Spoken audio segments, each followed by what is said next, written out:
Princess, dapat nararamta ang pagiging role model. Then responsibility. You are elected because you are the voice of your kapwa kabataan. So kung igwa ka mo sina nakahatag sa iyo, then it's your responsibility to communicate to your advisor, in an STLG advisor nyo, then to your principal.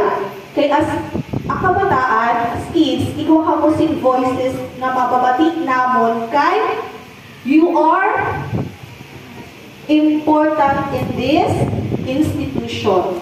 So kung isabi nyo, kung ano ang gusto nyo, the way na tukduan ka mo sa mga teachers, isasabi nyo ina sa iyo advisors or sa iyo school head. Kamu ang boses ninda. Boses ninda, pero kanina may wara yan ako na batik na boses, no? Siguro hindi lang kamo naalo. So naalo. Kay pagantay pa ito makit na ano na barangay adi, kaya naalo po kamo.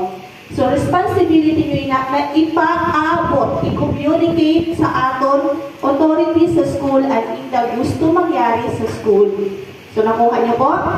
And I want you all to be dedicated. Ang mga po na ko no. So kinahanglan, mag-level up na daw kita, kag mag-ano na natin na himuon, pagka-orusan.